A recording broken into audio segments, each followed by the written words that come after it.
날씨가 벌써 겨울 됐습니다, 여러분. 시간 빨리 갑니다. 시간 빨리 가나요? 우리 입장에서는 시간이란 건 없죠, 사실은. 왜냐하면 우리에게는 언제나 현재 분이기 때문입니다. 저번 법회했던 걸 편집하면서 내가 오해의 소지가 있는 것 잠깐 한번 말하겠습니다. 우리가 도노 얘기하면서 중국 선사들이 하는 도노랑 우리가 하는 게 똑같다. 일어난 형태가 똑같다. 이렇게 말했습니다. 정말 일어난 형태는 똑같아요. 이런 식으로 통찰지가 생기기 때문에 그 이름을 도노라고 붙였을 거예요. 아무 준비 없이, 아무 노력 없이, 아무런 사전적인 의도 없이, 바람 없이 자기 느낌상 좀 멍한 듯이 있은 것 같은데 지가 확 일어나요. 물론 멍하지 않았죠. 멍한 듯이 느낀다고 하는 것은 그때 내가 제로기 때문에 어떤 명확성, 수행하고 있다는 자각 이런 게 없죠. 이걸 우리는 과정의 진행이라고 말해요. 어떤 측면 멍한 듯한 그 상태에서 지혜가 확 일어나요. 또 멍하다 하면 또 오해의 소지가 있는데 명확한 자기 확인이 안 되는 스스로 자각되지 않는 그런 마음 상태이기 때문에 이런 말을 합니다. 그래서 도노라고 말했어요. 중국 선사들이 했던 도노에 대한 설명과 우리가 하는 실제 경험하는 도노는 다릅니다. 어떻게 다른가? 중국 선사들은 도노하고 나면 끝나죠. 도노하고 나면 공부할 거 다 했어요. 견성했다 그러죠. 확철대오했다 이렇게 말해요. 견성했다고 말해요. 근데 우리의 도노는 달라요. 우리의 도노는 그때 명확히 알지만 지나고 나면 이전하고 뭐가 다르지? 라고 살짝 의심되는 도노입니다. 근데 중국 사람들이 과장이 심하잖아요. 과장이 심해요. 그 도노했던 그 경지를, 그 깨달음의 상태를 확철대오 이렇게 말하기도 해요. 확철대오.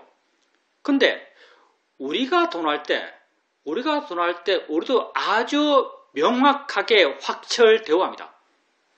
이 표현이 그대로 맞아요. 어떤가 하면요. 여러분이 만약 화가 마음이다라고 깨달으면 어느 순간 수행하는데 화를 보면서 아무 생각 없이, 아무 노력 없이, 어떤 의도 없이 화를 지켜보기만 하고 있어요. 그러다가 화를 지켜보기만 하고 있는데 어느 순간 확 깔아져요. 화가 마음이구나라고 확 알아져요. 화가 마음이구나라고 확 알아지는데 내가 그 지혜의 명제, 화가 마음이구나라는 그 지혜의 명제를 100% 안다는 느낌이 듭니다. 아무런 과정 없는 말이에요. 이거 정말 아무런 과정이 없는 말이에요.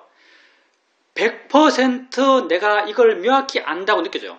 내가 여기 대해서 아무런 0.001%의 의심도 없다는 게 확 알아져요. 나는 약간 특이하게 도노란 말이 좋으니까 도노란 말 씁시다. 나는 아주 특이하게 도노가 일어났을 때 나는 어떻게 느끼냐면 내가 지혜의 바닥을 짚은 느낌 들어요. 이게 좀 특이하죠. 난 관념을 아주 이상하게 시켜요. 나는 내가 더 깊이 이해할 더 깊은 부분이 없다고 느껴져요. 그래서 나는 바닥을 짚었다라는 느낌 들어요. 그 바닥 아래 더 이상 없다고 느껴지거든요. 이해의 끝 아래쪽으로 이해의 끝에 도달한 느낌 들어요. 자, 그러면 이렇게 깨달았을 때 이렇게 깨달으면요. 이걸 확철대오라고 말하면 그대로 표현한 거 아닌가요? 이런 깨달음의 경험, 이걸 확철대오라고 하면 아주 구체적으로 그 상황을 정확하게 묘사한 표현 같은데요. 아마 중국 사람들도 어쩌면 이 정도 깨닫지 않았을까요? 왜냐하면 정말 자기에게 큰 죄를 하면요. 마음이 온통 지혜로 가득 차요. 그리고 힘이 좋으면은 몇 시간 동안 이 상태가 유지돼요. 정말 좋은 마음 상태, 세상 모든 것이 내게 좋게 느껴지고 모든 것에 대한 자비가 철철 넘치는 마음 상태, 아무런 화가 없는 상태, 그냥 완전히 자유로워서 그 자유로움 속에서 깊은 상태. 이 상태가 몇 시간 동안 가요. 다음날 일어나 보면 어제 그렇게 내가 깊이 깨달은 것 같은데 어제하고 뭐가 다르지? 이런 느낌 들죠. 그러니까 나온 말이 뭐겠어요? 순전히 지금은 나의 뇌피셜입니다. 그러니까 나온 말이 뭐겠어요? 그러니까 나온 말이 도노 점수로 많이 나온 것 같아요. 중국 선사들도 깨달았을 때는 아주 깊이 깨달았지만 다음날 일어나니까 또 밥 더 먹고 싶고 또 옆 사람 보기 싫고 이런 마음이 생겼을 것 같아요. 그러니까 훈습된 그 업이 자꾸 드러나니까 닦고 계속 닦아야 가야 한다. 내가 깨달았지만 닦을 게 남았다는 말을 했을 것 같아요. 근데 그게 우리가 수행하면서 경험하는 것과 전혀 다르지 않습니다. 돈수는 잘 모르겠어요. 돈수는 잘 모르겠는데 도노 점수는 우리가 하고 있는 이 수행의 과정과 아주 똑같아요. 그러니 우리의 깨달음을 확철대오라고 말해도 틀리지 않았고 도노라고 말해도 틀리지 않았고 우리가 수행해 나가는 것이 도노 점수다라고 말해도 전혀 틀리지 않았습니다. 여러분도 수행 오래 하면 다 이런 경험 한 번씩 하잖아요. 아마 여러 번 하겠죠. 혹시 도노력에서 이 수행 통해서 그런 이해가 생기면 끝났나? 수행 다 했나? 이런 건 아닙니다. 우리 도노 계속해요. 도노를 반복적으로 계속해 나갑니다.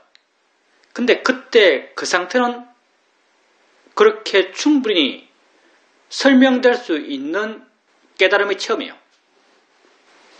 자, 우리가 아까 겨울 이야기했는데 시간이 가요. 우리 삶도 이렇게 지나갑니다. 여러분 살아가죠? 여러분 뭐하고 살고 싶으세요? 우리 다 비슷한 세대에 살고 있잖아요. 시간이 많이 지났습니다. 많이 살아왔어요. 50년이면 까마득하죠. 60년, 70년은 까마득해요. 여러분 삶도 어느 정도 고쳐가 되었죠. 여러분 삶에 어떤 새로운 어드벤처가 있겠어요? 여러분 모험할 게 있나요? 여러분 삶에 변화시킬 게 있나요? 여러분 요즘 새롭게 만난 사람 있나요? 누가 여러분에게 와서 당신 참 훌륭하십니다. 당신과 친해지고 싶습니다라고 말하는 사람 있나요? 없죠. 여러분 매력 없어요. 젊었을 때 많은 사람들이 여러분에 접근하고 여러분 좋다 그러고 여러분 따라다니고 친해지자 그러고 친구 되자 그러고 이렇게 했지만 지금 여러분 삶 보세요. 단순해요. 어제 살았듯이 오늘 살아요. 새로운 사람 만날 일도 없어요. 새롭게 당신 정말 매력 있어요 라고 하는 사람도 없어요. 사회적으로 여러분 매력 없거든요.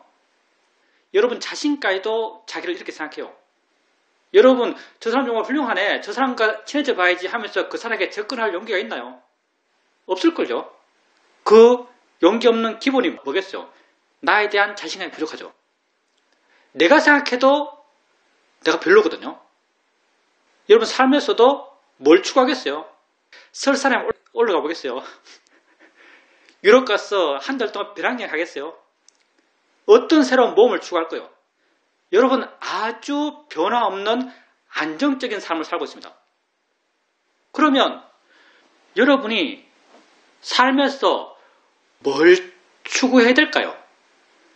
이렇게 변화 없는 안정적인 삶을 살고 있고 그렇다는 것은 여러분 밖으로 뭔가 추구할 게 없어요. 물론 예외적인 어떤 분이 있는지 모르겠습니다. 그냥 대충 평균적으로 여러분은 더 이상 밖으로 뭔가 추구할 게 없어요. 그런 용기가 없죠. 여러분 삶을 지금 확 바꿀 거예요. 지금 사는 대로 살아가요. 앞으로도 여러분 삶은 이 틀을 크게 안 벗어날 겁니다. 새롭게 알 사람도 없고요. 어느 모임 가서 누구 안다 해도 그 사람과 안 친해져요. 모임 벗어나면 모임에서 나오면 그 사람에게 전화 안 할걸요.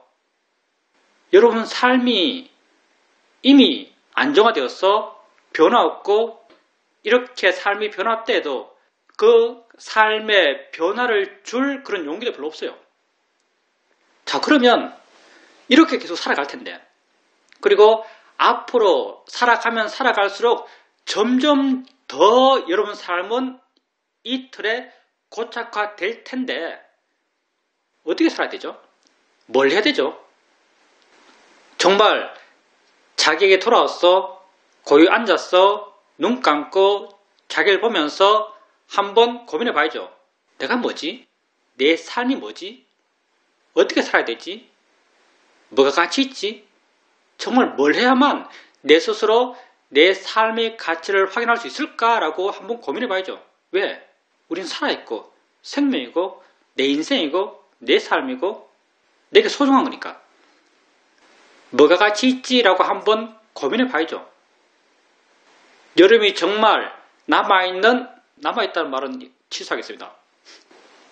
여러분 삶 남아있는 게 아니에요. 여러분 영원히 삽니다. 여러분 삶에 어떻게 살아야만, 무엇을 해야만 여러분이 만족할 수 있을까요? 만족한 삶을 살 수 있을까요? 스스로 뿌듯한 삶을 살 수 있을까요? 한번 고민해 봐야죠. 왜? 외형적인 여러분 삶의 모습은 너무나 별것 없거든요. 나도 포함된 말입니다. 나는 다르다고 하는 게 아니에요. 우리가 다 이렇게 살아요. 여러분이 여러분 주변 사람에게 그렇게 중요한 사람인가요? 글쎄요. 여러분의 손자에게 내가 이렇게 인생을 살았는데 인생 이렇게 살아. 이렇게 말해주면 손자가 그거 받아들일까요? 우리 저번 법회 시간에 언어 이야기했어요. 언어란 것은 내가 내 언어를 쓰면서 그 내 언어에 내 뉘앙스가 묻어 있어요. 그렇게 내 뉘앙스가 묻어 있는 언어로서 들었을 때, 읽었을 때 내게 감동이 돼요. 손자와 여러분이 쓰는 언어가 다를걸요. 여러분이 손자의 언어를 익힐 수 있나요? 안 될걸요, 여러분. 소통이 안 되는 건 자연스럽습니다. 자, 그러면 이런 삶인데 도대체 어떻게 살아야 할까요? 어떻게 내가 스스로 만족하는, 스스로 기뻐하는 그런 삶을 살아갈 수 있을까요? 여러분, 밖으로 뭔가 추구할 때는 아닙니다. 아닌 것 같아요. 왜? 해봐야 별 것 없는 것 같거든요. 밖으로 뭔가 하려고 그러면 오히려 사회적 저항에 부딪힐 것 같아요. 여러분이 손자 한번 제대로 키우겠다고 막 나서서 해보세요. 아마 사회적 저항에 부딪힐 겁니다. 밖으로 여러분이 별로 할 거 없어요. 변화시킬 거 없어요. 여러분이 정말 변화시켜야 하는 것은 여러분 아닙니다. 여러분 자신이에요. 여러분 자신에서 변화시킬 것은 곧 여러분 마음이죠. 여러분이 정말 변화시켜야 할 것은 여러분 마음이에요. 여러분 마음은 변화시킬 수 있는 그 여지가 엄청나게 많습니다. 왜? 여러분 마음이 깨어있고 여러분이 자신을 안다면 그러지 않아야 할 마음을 여러분이 매 순간순간 엄청나게 많이 쓰거든요. 여러분이 이런 마음 안 냈으면 좋겠다는 마음을 순간순간 엄청나게 써요. 여러분이 수행한다면, 여러분이 여러분 자신을 안다면 여러분에게 고쳐야 할 부분이 엄청나게 많죠. 다 마음 문제잖아요. 우리는 왜 흐트러진 신발 보면 화를 내야 될까요? 왜 내가 믿고 있는 믿음과 반하는 소리를 들으면 화를 내야 될까요? 왜 내가 생각하는, 내가 판단하는 내 조건보다 좀 더 좋아 보이는 친구 조건 이야기 들으면 질투가 날까요? 질투 이것 아주 끈질긴 마음입니다. 질투 없다면 거짓말이죠. 왜 우리는 이런 마음이 생길까요? 이런 마음 속에서 우리는 고통받고 있고요. 이런 마음은 우리에게 알아져요. 여러분 수행해서 이런 알아차린 마음이 많이 커졌습니다. 이런 마음은 우리에게 알아져요. 알아진다면 바꿀 수 있어요. 알아진다면 바꿀 수 있습니다. 우리 수행이라는 것은 알아지는 것을 이해함을 통해서 그것으로 자유로워져서 그것을 바꾸는 거예요. 우리 원리죠, 일종의. 알아지는 것을 우리는 바꿀 수 있어요. 여러분이 그렇게 흐트러진 신발 보면서 화가 났을 때 여러분 그 화의 마음을 알아요. 그리고 화 있네, 마음이 화내네 라고 바르게 볼 수 있어요. 화 있네, 마음이 화내네 라고 바르게 보게 되면 일어나는 화를 나의 화, 내가 내는 화가 아닌 화 그 자체로 볼 수 있어요. 화 그 자체를 보게 되면 화로부터 마음이 물러나서 가벼워지고 부드러워져요. 화로부터 마음이 물러나서 가벼워지면 화 있다는 것에 대해서 내 마음은 자유로워지고요. 화 있다는 것이 내게 별로 대수롭지 않게 돼요. 화 있어도 상관없다는 화에 대해서 여유로운 마음이 생겨나요. 이게 지혜가 하는 일이죠. 화에 대해서 이렇게 마음이 여유로워지면 화에 대해서 내가 가치가 줄어들면 화를 일으켰던 마음의 조건이 약해집니다. 이렇게 마음이 바뀌는 거예요. 이런 메커니즘으로 우리 마음이 바뀌어가요. 우리 마음 바꾸는 것, 내 마음 바꾸는 것, 이게요. 세상에서 훌륭해지는 것, 남 존경받는 것, 지위적으로 남 위에 있는 것, 남보다 부자 되는 것, 이것보다 훨씬 어렵습니다. 훨씬 대단한 거예요. 복국에 보면 이런 말 나오죠. 복국에 보면 부탁해서 이런 말 해요. 전장에서 1000명의 적을 쓰러뜨린 사람보다 자기 자신을 이긴 사람이 더 위대하단 말이에요. 이게 그 경우죠. 자기 자신을 이긴 사람이요. 왜? 이게 훨씬 어렵거든요. 지혜 있는 사람만 하는 일이에요. 지혜 있는 사람만이 가는 길이죠. 자기 마음을 바꾸는 것. 세상 모든 것은 여러분에게 알아지는 것이고요. 여러분 마음이 좋을 때 세상이 좋은 것이고, 여러분 마음이 나쁠 때 세상이 나빠요. 객관적인 세상을 이야기하는 게 아니에요. 여러분이 아는 세상을 이야기하고 있어요. 여러분은 여러분이 아는 세상 속에 살고 있는 거죠. 따라서 여러분이 아는 세상은 여러분 마음이 바뀌면 다 바뀝니다. 딸을 바라볼 때 화의 마음으로 딸을 바라보면 딸은 못생겼어요. 좋은 마음으로, 행복한 마음으로 딸을 바라보면 딸은 아름다워요. 여러분 마음이 여러분 세상에 색을 입힙니다. 그러니 마음이 바뀌는 것, 그보다 더 위대한 일은 없어요. 근데 여러분은 여러분 마음을 바꿀 수 있어요. 그 방법을 아는 거죠. 여러분에게 일어나는 걸 알고, 그걸 바르게 알고, 바르게 안다면 그것도 물러난다면 그것의 가치가 줄어들고, 그것의 가치가 줄어든다면 그걸 일으키는 마음 조건이 바뀌어요. 이게 여러분 업을 바꾸는 겁니다. 이것 여러분은 하면 할 수 있죠. 느낌 알면서 느낄 뿐이야. 소리 알면서 소리일 뿐이지. 생각 알면서 생각일 뿐이야 라고 하는 것 어렵지 않아요. 이렇게 하면 마음이 바뀝니다. 그리고 여러분이 이렇게 수행에 나갈 때, 이렇게 여러분을 알아갈 때 조금씩 그 의미를 이해하고, 의미가 이해되면 그렇게 하는 자기를 보면서 옳다, 바르다란 자기에 대한 긍정이 생겨나요. 그렇게 하고 있는 자기에 대한 긍정이 생겨나요. 긍정하는 마음이 생깁니다. 그렇게 하고 있는 자기가 뭐죠? 이렇게 하고 있는 자기가 뭐예요? 그렇게 하는 게 뭐예요? 그렇게 하는 게 여러분 삶입니다. 여러분 삶이 1년, 10년, 평생 이것 아니에요. 여러분 삶은 이 순간 현재뿐입니다. 이 순간 현재가 여러분 삶이에요. 근데 여러분 이 순간 현재 여러분 어떻게 살아요? 소리 들으면서 소리를 바르게 이해하려고 해요. 바르게 이해하려고 하는 것, 이게 여러분 삶의 내용이에요. 느낌 알면서 그 느낌을 바르게 이해해요. 바르게 이해하려 하고 있는 것, 이게 여러분 삶이에요. 이런 삶을 긍정 안 하겠어요? 바르게 보려고 하는 삶, 이해하려고 하는 삶, 자유롭고자 하는 삶, 이런 삶을 여러분이 긍정 안 하겠어요? 바르다는 내적 확신이 안 생기겠어요? 자기에 대한 믿음이 안 생기겠어요? 자기에 대한 확신이 안 생기겠어요? 자기에 대한 기쁨이 안 생기겠어요? 이렇게 여러분은 여러분을 긍정할 수 있어요. 바깥으로 보면, 사회적으로, 외적으로 보면 여러분 삶은 뻔한 삶이죠. 변화도 없고 새로울 것도 없고 밋밋하고, 그렇지만 여러분 안을 보면 여러분 안에서는 수많은 가능성이 여전히 남아있어요. 이렇게 여러분은 여러분에 대해서 기뻐하고 믿고 확신에 찬 그런 삶을 살아갈 수 있습니다. 왜? 마음이 그러니까.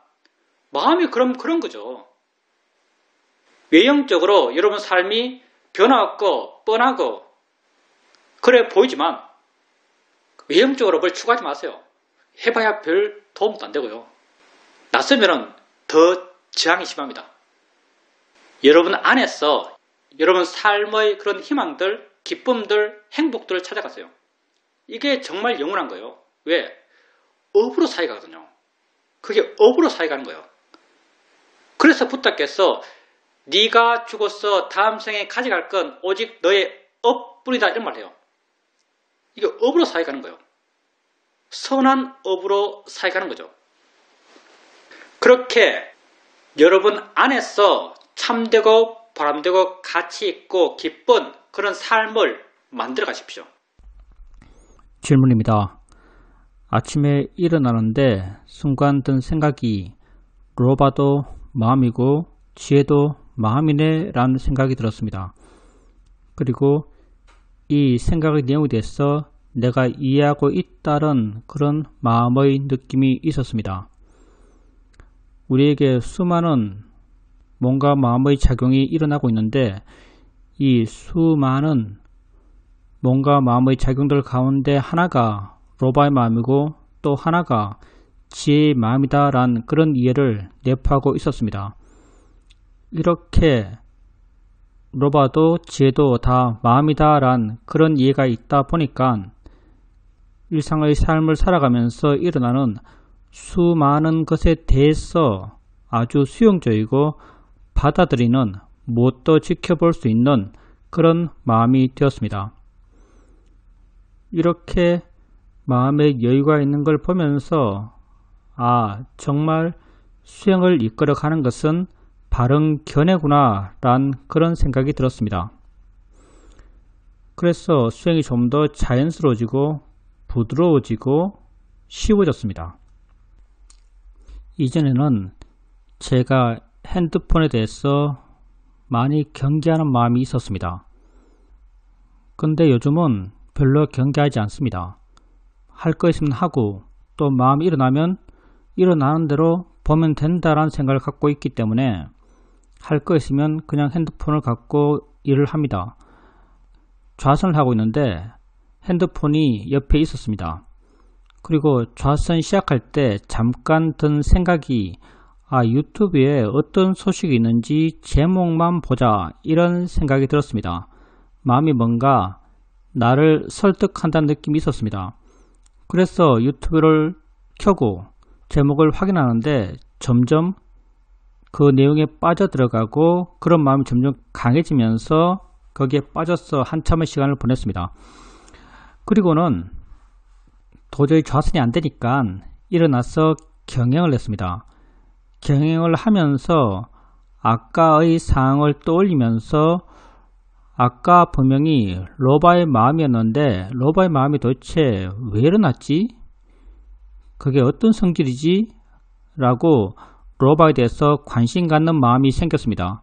로바란 것은 대상에 붙는 성질이 있고 나를 설득하는 성질이 있고 거기에 빠지는 성질이 있습니다. 이렇게 로바가 일어날만 해서 일어났다라고 알아줬고 그렇게 일어나면 단지 지켜보기만 하면 되지란 그런 생각도 들었습니다. 그렇게 알게 되니까 몸과 마음에서 뭐가 일어나도 그것을 단지 지켜보기만 하면 되지라는 마음의 견고함이 더 강해진 것 같이 느껴졌습니다. 로바나 도사나 이런 번뇌의 마음들이 일어나면 안 돼라는 그런 방어 기제가 많이 약해진 것 같고 그게 일어나면 보면 되지라는 내적 확신이 더 분명해진 것 같습니다. 이전에 수행하면서 로바든 도사든 무엇이든 일어나는 것은 그 원인이 있어서 일어나는 것이고 나는 단지 받아들일 뿐이야 라는 그런 생각을 했고 그렇게 읽었고 그렇게 알았습니다. 그런데 요즘은 그 내용은 똑같지만 그렇게 일어나는 것이 단지 일어날 뿐이라는 것에 대한 내적 이해가 분명하다는 것을 확인할 수 있습니다.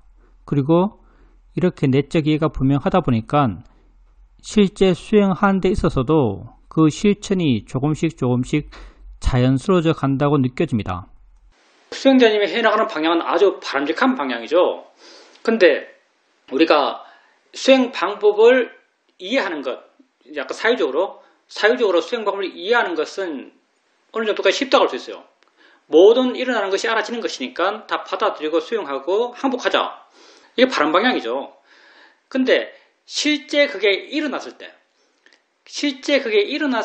때 그런 마음이 되는 건 사실 많은 훈련이 필요해요. 어느 정도 훈련이라고 부를 수도 있어요. 그리고 일어났을 때 받아들이기 더 힘든 게 뭔가 하면요. 화보다는 욕심이요. 수행적으로 받아들이기 더 힘든 것. 여러분이 살면서 가장 괴로운 게 언제지 하면 항상 화가 1번이에요. 화가 여러분의 괴로움의 원인 가운데 첫 번째로 꼽히겠지만 실제 화는 번뇌 가운데 제일 약한 번뇌입니다. 화는 제일 약해요. 왜냐하면 그 정체를 아주 쉽게 우리에게 들키거든요. 마음이 힘있는 마음은 어떤 마음이 힘있는 마음인가? 우리가 그 정체를 알 수 없는 마음일수록 힘있는 마음이에요. 정체를 알기 쉬운 마음은 사실은 힘이 약한 마음이죠. 화는 그 정체를 가장 알기 쉬워요. 그래서 화가 났을 때 화익은 자연스러운 거야. 일어날만 했어. 라고 보는 건 상대적으로 쉬워요. 아주 압도적인 화가 아니라면 화를 수행 대상으로 보는 것은 수행에 익숙해지면 마음의 힘이 좀 좋으면 화를 대상으로 받아들이는 마음이 되고 수용하는 마음이 되는 건 상대적으로 쉬워요. 근데 욕심은 지나서 보면 받아들여야지, 수용해야지, 항복해야지 이런 마음이 돼요. 항복하는 마음은 자유로운 마음이거든요. 근데 욕심이 났을 때, 정말 욕심이 났을 때 그 욕심은 내가 욕심내는 거야, 내가 하고 싶어 해 라고 아주 쉽게 자기와 동시되고 자기와 동시된다는 것이 사실은 객관적으로 보지 못한단 말이고 수용하지 못한단 말이고 받아들이지 못한단 말이죠. 우리 입장에서는 받아들이지 못한다, 수용하지 못한다, 항복하지 못한다 말할 수 있어요. 그래서 욕심은 워낙 나와 가까이 붙어 있어서 욕심이 생겼을 때는 그걸 마음으로서 보기는 정말 어렵습니다. 쉽지가 않아요. 수행자님께서도 제목만 보지, 이게 욕심이 하는 말이죠. 욕심이 하는 말이에요. 제목만 보지. 근데 수행자님은 어떻게 판단했어요? 내가 꼭 절제하는 것처럼 말하고 있어요. 내가 제목만 볼 거야. 이거 볼만하니까. 제목 정도는 알아야 돼. 이런 마음이죠. 내가 절제하는 것처럼 내용 안 보고 난 제목만 볼 거야. 내가 제목만 볼 거라고 결심해서 그 정도로 상황을 통제하는 것처럼 말을 해요. 근데 실제로는 욕심이 그 말을 하고 있거든요. 욕심이 그 말을 하고 있어요. 그래서 그때 제목만 볼 거야 라는 그 말 하는 게 욕심인데 정말 그 말을 할 때, 그 말을 들으면서 그 말 생긴 것을 수용하는 마음이 된다면 그 말을 절대 안 따릅니다. 왜? 수용하는 마음은 우리가 수용하는 마음은 받아들이는 마음이라고 흔히들 그 의미를 따라가면 그런 의미가 되겠지만 수용하는 마음은 생긴 걸 용인하는 마음, 생긴 걸 받아들이는 마음처럼 의미가 전해지겠지만 실제 수용에서 수용하는 마음은 자유로운 마음이에요. 수용하는 마음은 영향받지 않는 마음입니다. 영향받지 않기 때문에 수용할 수 있는 거예요. 그때 정말 수용할 수 있다면 그 말을 안 따라요. 왜? 떨어져 있기 때문에, 물러나 있기 때문에, 자유롭기 때문에 그렇게 말하는 마음이 지혜가 아니고 바르지 않다는 걸 명확히 알거든요. 그래서 수용하는 마음은 그걸 따르잖아요. 그러면 어떻게 그렇게 수용하는 마음이 되는가? 우선 화로 갔어. 화에 대해서 왜 상대적으로 쉽게 수용할 수 있는가? 왜냐하면 화를 많이 봤어요. 화를 많이 봤습니다. 욕심에도 똑같이 그걸 적용할 수 있어요. 욕심에 대한 이해가 왜 약한가? 욕심을 별로 봐본 적이 없어요. 욕심은 지나서 생각을 통해서 접근해요. 아까 욕심을 부렸지. 아까 욕심을 제대로 못 봤어. 욕심이 마음이 시킨 대로 했어. 다음에는 그러지 말아야지. 이렇게 지나고 나서 생각으로 욕심을 접근하지, 욕심이 있을 때 욕심의 마음을 그때 그 순간 아는 것은 아주 드물어요. 그래서 욕심에 대해서 수용적이 되기 위해서는 욕심이 있을 때 욕심의 마음을 아는 그런 수행적 경험을 자주 많이 해나가야 돼요. 그럼 어떨 때 이런 경험을 많이 할 수 있는가? 욕심의 마음을 잘 모르는데 어떻게 가능하지? 라고 한다면 우리는 욕심의 마음을 그 자체를 잘 모르지만요. 욕심의 상태는 잘 압니다. 내가 저녁 9시에 라면 먹고 있으면 그때 마음은 욕심이에요. 내가 1시간 동안 유튜브 보고 있으면 그때 마음은 욕심이에요. TV를 계속 보면서 못 떠나고 있으면 그때 마음은 욕심이에요. 내가 하고 있는 상황, 내가 처한 상황을 보면서 이때 마음이 욕심이야 라고 하는 것은 우리 삶에서 아주 많아요. 그때 마음을 아세요. 우리가 마음이 어느 정도 익숙하기 때문에 마음이 어떻지 라고 그때 마음을 확인할 수 있어요. 그때 마음이 참 안 좋다, 들떠있다, 칙칙하다, 검다, 둔하다 이런 느낌이 확인돼요. 그렇게 그때 있는 욕심의 마음을 보세요. 그리고 다른 상황에서 또 욕심의 마음을 보고 또 다른 상황에서 욕심의 마음을 보고 이렇게 욕심의 마음에 우선 자주 보고 많이 봐서 익숙해져야 돼요.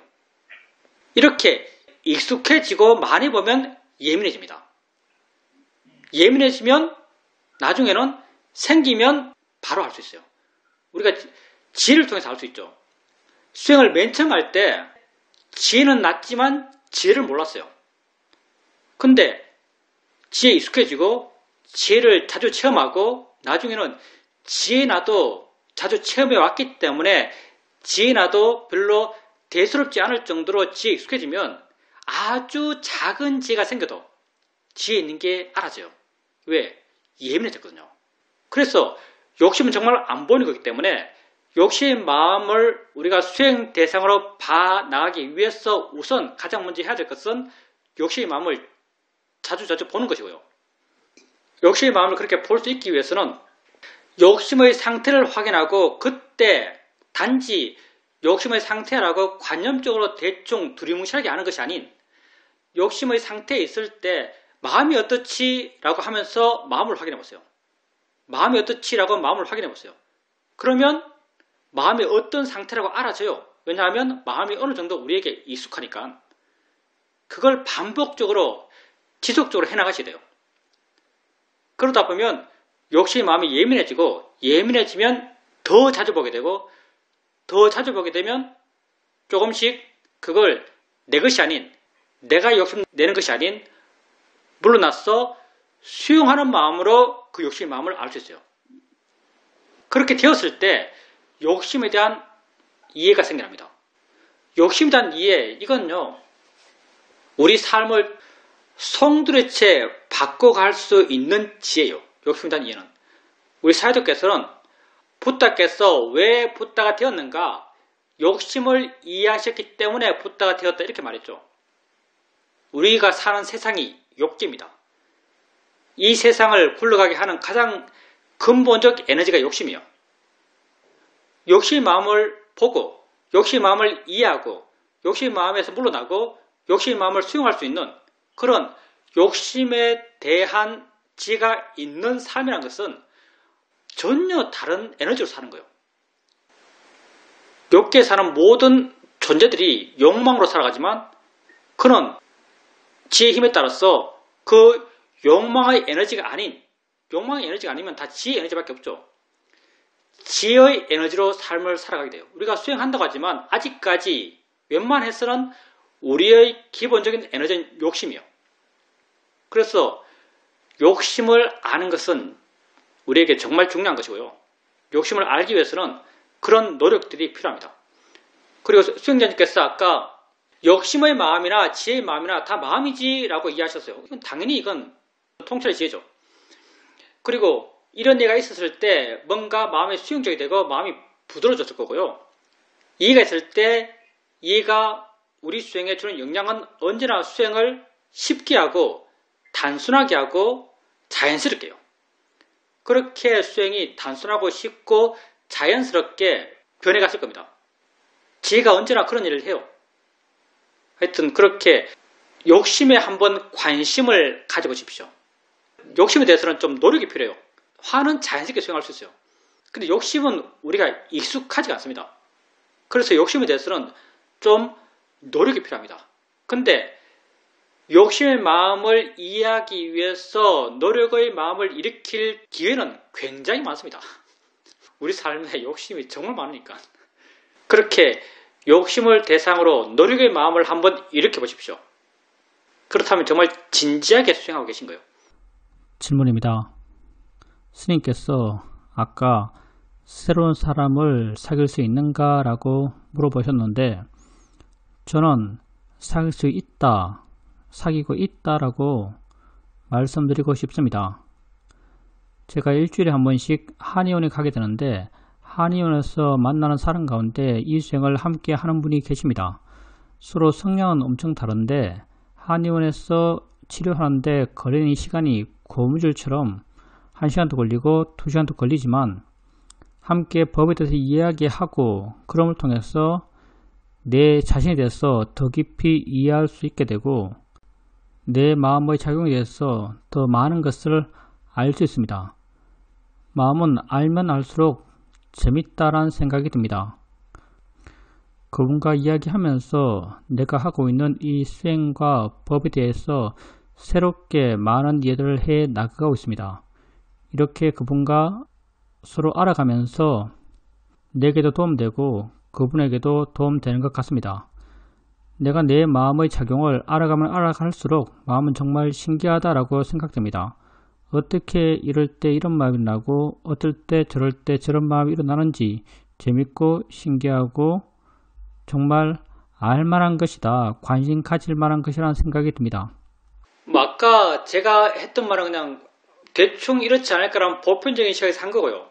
수행자님이 그렇게 새로운 사람을 만나는 게 여러 가지 있겠지만 아마도 내 생각에는 수행자님 마음이 스스로 변해가고 있기 때문에 수행자님 마음이 지금 살아있기 때문에 활기차기 때문에 힘이 있기 때문에 관심이 있기 때문에 그런 에너지가 있기 때문에 그렇게 새로운 사람을 만날 수 있을 것이고 그분도 수행자님과 같이 자기의 관심이 있고 자기 마음을 바꾸고 자기 마음에 에너지가 있고 마음이 유연하고 이렇게 서로 마음이 맞기 때문에 나눌 게 있는 것이고 혼자 있는 것보다 그렇게 나누는 게 서로에게 도움되고 도움되는 게 확인되니까 계속 관계들이 깊어지고 이렇게 될 수 있겠죠. 아마 그것 또한 수행자의 마음이 좋기 때문에 가능한 이야기일 겁니다. 제가 새로운 사람을 만날 수 있습니까? 사귈 수 있습니까? 라고 말했던 것은 아주 보편적인 입장에서 한 말입니다.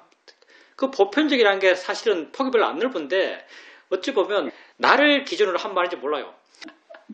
어찌되었든 그렇게 수행자님께서 자기의 마음을 알아가고 자기 마음이 기울은 것, 자기 마음의 경량 그런 것들을 계속 알아가는 것은 바른 방향이고요. 알아간다면 그게 설령 나쁜 방향을 하더라도 알아가는 게 중요해요. 당연히 우리 마음은 업의 지배를 받기 때문에 마음이 일어나는 것은 업의 결과로 많이 나타나기 때문에 나쁜 마음도 수없이 나타납니다. 나쁜 마음이 일어나지 않아야만 수행이다 한다면 우리는 수행 못해요. 나쁜 마음이 일어나는 건 자연스럽고 나쁜 경향이 일어나는 것도 자연스러워요. 우린 그걸 지켜보고 단지 이해하려 할 뿐이에요. 이해를 통해서 그것으로부터 자유로워지고 그렇게 되고자 하는 것이 우리 수행의 길이죠.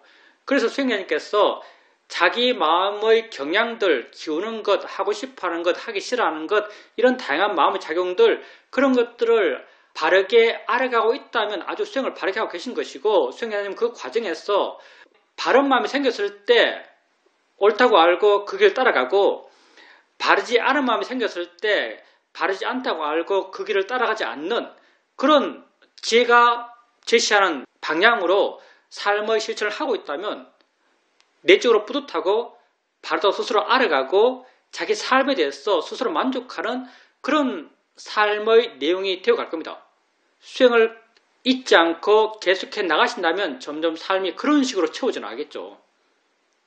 그리고 새롭게 만나는 그런 도반들도 수행자님께서 소중하게 생각하고 있는 그런 삶의 방향으로 그분도 그렇게 살아가고 있기 때문에 서로 통하는 게 있을 것이고 서로 하는 말들이 내가 가고자 하는 내 길에 도움되기 때문에 함께 그런 말을 나누고자 하는 그런 생각도 들 겁니다. 그러니 함께 가는 사람, 그게 도반이죠. 함께 가는 사람, 그게 도반이에요. 세상에 함께 가는 사람 별로 없습니다. 부처님께서 그러니까 그런 사람이 드물기 때문에 함께 갈 사람이 없으면 차라리 무수의 불처럼 혼자서 가라라는 말을 하는 거예요. 무수의 불처럼 혼자서 가라. 질문입니다. 요즘 제가 거의 매일 일이 있어서 외출하게 되고 외출하면 항상 지하철을 타고 있습니다. 지하철을 탔을 때 내가 내 수행을 스스로 점검할 수 있습니다. 어떨 때 마음이 안 좋을 때는 지하철 안에서 보이는 각각의 사람들에 대해서 마음이 계속 시비를 하고 있습니다. 그런데 또 어떨 때는 사람들이 무엇을 하고 있더라도 어떻게 보이더라도 마음이 아주 차분하고 고요합니다. 그렇게 마음이 좋을 때는 반응하지 않지만 마음이 안 좋을 때는 계속적으로 반응하고 있는 것을 알 수 있습니다. 제가 서현 스님이 다쳤다는 이야기를 듣고 정말 많이 걱정을 했었는데 이번에 법회를 다시 하면서 서현 스님의 얼굴을 볼 수 있었습니다. 얼굴을 보게 되니까 너무나 고요하고 차분하고 얼굴이 참 좋다라고 느껴졌습니다. 그러면서 정말 마음의 힘이 좋은 것이 얼굴에서 몸에서 자연스럽게 드러나는구나 라는 것을 알 수 있었습니다. 예, 수행의 정도는 그 사람 몸으로 보여준다고 볼 수도 있어요. 얼굴에서 수행의 정도가 나타나죠. 링컨이 말했나요? 40대 이후의 얼굴은 자기가 책임져야 된다 이런 말 했죠. 몸은 물론 물질이지만 물질이 생기게 하는 원인이라고 하면 불교에서는 4가지 이야기예요. 제일 큰 게 업이에요. 업은 피할 수가 없습니다. 업 때문에 물질이 생겨나요. 그 다음 음식, 영양소. 잘 먹으면 뚱뚱해지죠. 많이 먹으면 뚱뚱해져요. 영양소 때문에 물질이 변해요. 물질이 생기는 거죠. 그리고 온도. 더우면 얼굴이 벌거져요. 추우면 하얘지죠. 온도 때문에 물질이 변해요. 그리고 마지막이 마음입니다. 마음 때문에 물질이 변해요. 정말 마음이 평온하고 마음이 기쁘고 마음이 행복하면 얼굴에서 빛이 나요. 얼굴이 맑아 보여요. 그러니 서현스님 얼굴이 그렇게 좋게 보였다면 아마도 서현스님 마음이 좋았어 그럴 겁니다. 그리고 걱정은 하지 마세요. 아니 서현스님뿐 아니라 무엇에 대해서도 걱정은 하지 마세요. 걱정은 화거든요. 우리가 삶의 문제에 대해서 우선 기준 비슷한 걸 세워놔야 돼요. 우리 삶이 행복해지기 위한 기준 뭐냐면요. 괴로움은 나쁜 거다. 다른 게 나쁜 게 아니고 우리 삶에서 다른 게 나쁜 게 아니고 괴로움이 나쁜 거예요. 부타께서는 우리 삶을 가장 깊이 이해하신 부타께서 이렇게 보신 거죠. 괴로움은 나쁜 거예요. 그래서 만약 걱정된다면 그게 괴로움이죠. 뭔가 잘못됐기 때문에 괴로움이 있는 것이고 괴로운 것이 잘못되었다면 걱정하는 게 잘못된 거예요. 물론 그 사람에 대해서 어떻게 해주는 게 옳을까 어떻게 되지 않을까라고 생각할 수 있어요. 그렇게 생각하는 것이랑 걱정하는 것은 다른 문제예요. 내가 상대에게 당신 잘못했어요 라고 말하는 것과 그 사람을 향해서 화내는 것은 다른 문제예요.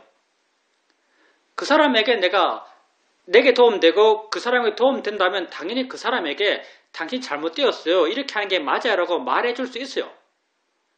그렇지만 그렇게 말하면서 화낼 건 아니에요. 화낸다면 왜 화낼 게 아닌가? 그건 우리 삶의 기준에서 봤을 때 아닌 거죠. 왜? 화내면 괴로우니까. 괴로우면 잘못된 거예요. 그래서 여러분의 수행하는 사람으로서 부다의 가르침을 따라서 수행하는 사람으로서 여러분 삶에 명확한 기준을 세울 필요가 있습니다. 괴로우면 잘못된 거예요. 무엇이 잘못되었는가를 찾아볼 필요가 있어요. 당연히 무엇이 잘못되었는가 하면요. 내게 알아진 것에 대해서 내 마음이 바르지 않았던 거예요. 수행자님 같은 경우는 서현 스님과 관련된 생각의 내용에 대해서 수행자님 마음이 바르지 않았던 거예요. 괴로운 걸 당연시 하지 마십시오. 괴로운 걸 당연시 하지 마세요. 그리고 지하철역에서 수행자님께서 내가 수행을 좀 했나, 수행을 하지 않았나를 보여주는 것에 대한 반응으로 보셨어요. 근데 물론 그렇게 볼 수도 있습니다. 대충 겉으로 수행을 판단하는 거죠. 근데 좀 더 미시적으로 그때 그 순간의 입장에서 수행자님께서 수행자님에게 보기 싫어하는 그 모습을 보여주고 있는 사람이 돼서 마음에서 보기 싫다는 마음이 생겨나요. 보기 싫다는 마음이 생겼을 때 보기 싫어하는 마음을 알면서 마음이 이렇네, 이런 마음이 있네 라고 안다면요. 그때 수행자님은 수행을 아주 잘하는 거예요. 수행을 잘하는 것은 따로 있지 않습니다. 지금 수행하는 것이 수행 잘하는 거예요. 수행의 목적은 수행하는 것이 수행의 목적이요. 지금 수행한다면 수행을 잘하는 거예요. 어제 수행 아주 열심히 한 것 아무 소용없어요. 지금 수행하는 것 그게 정말 중요한 것이고요. 지금 수행한다면 수행을 잘하는 것입니다. 언제나 현재 수행하려 하십시오. 질문입니다. 얼마 전에 학교 동기들이 다 모였는데 180명 정도가 모였습니다. 모이고 보니까 우리에게 가까웠던 많은 사람들이 이미 세상을 등진 것을 알 수 있었습니다. 그래서 느낀 것이 내 나이가 되면 죽음이 아주 가까이 있는 것처럼 느껴집니다. 모두 다 거기에 대해서 불안을 느끼는 것 같습니다. 그런데 친구들은 나를 보면서 하나같이 하는 말이 너 뭐 좋은 일 있냐? 얼굴이 참 좋아 보인다. 평화로워 보인다. 이런 말들을 했습니다. 저는 수행 빼고는 특별한 게 없다고 스스로 느끼고 있습니다. 그렇지만 워낙 수행과 같은 것에 대해서는 관심이 없는 사람들이어서 수행에 대해서 말해 줄 수는 없었습니다. 단지 그냥 뭐 별일 없다란 정도로 말했습니다. 그렇지만 내 스스로 생각해도 수행이 내 삶에 큰 의미가 되고 큰 보람이 되어가는 것 같습니다. 수행의 덕이라고 할 수 있습니다. 왜냐하면 마음에 분명함을 주니까요. 근데 친구들이 수행에 관심이 없는 건 당연해요. 세상에 수행에 관심 있는 사람은 아주 이상한 사람들만 관심 있습니다. 우리 같은 사람들만 관심 있어요. 보통 사람들은 아무 관심 없습니다. 보통 사람들은 그냥 내 밖의 세상이 진짜고 객관적이고 그 세상 속에서 세상 사람들이 말하는 가치, 사회가 말하는 가치를 자기도 내재화시켜서 자기 가치화하고 그 가치에 따라서 세상에서 내 밖에서 뭔가를 이루려고 치열하게 살아요. 열심히 살죠. 그런 가치 하에 살기 때문에 내 안에서 가치를 찾는 것, 이건 사실 관심이 없죠. 아무도 알아주질 않아요. 사람들은 남이 알아주는 것에 마음이 혹하지 자기만 아는 것에 대해서 별로 마음이 끌리지가 않습니다. 근데 자기만 아는 것에 마음이 끌릴 수 있는 사람, 그 사람이 우리 같은 사람이죠. 그러니 좀 특이한 사람들이에요. 특이한 사람들은 세상에 많지 않습니다. 그리고 수행자님께서 죽음 이야기 하셨는데 아까 내가 여러분이 살아있는 동안 이렇게 말하다가 그 말 취소했는데 왜 취소했냐면 여러분의 살아있는 동안이라는 건 없어요. 왜? 여러분에겐 죽음이 없기 때문에. 여러분에겐 죽음이 없어요. 왜? 여러분에게 있는 것은 오직 여러분에게 알아지는 것만 있어요. 죽음은 여러분에게 알아지질 않아요. 알아지지 않는 것 여러분에게 없는 거예요.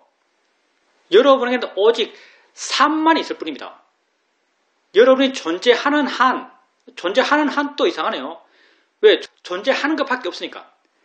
여러분에게는 삶밖에 없어요. 여러분에게는 삶밖에 없어요. 그러니 여러분 스스로에겐 여러분은 영원히 삽니다. 왜? 여러분에겐 삶밖에 없으니까. 그래서 어떻게 죽을까만큼 어리석은 고민 없어요. 어떻게 죽을까만큼 어리석은 고민 없어요. 우리가 고민해야 될 것은 어떻게 살 것인가를 고민해야 돼요. 왜? 우리에겐 삶밖에 없으니까. 우리에겐 삶밖에 없어요. 그러니 수행자님이 고민해야 될 것은 어떻게 살 것인가를 고민해야 되고요.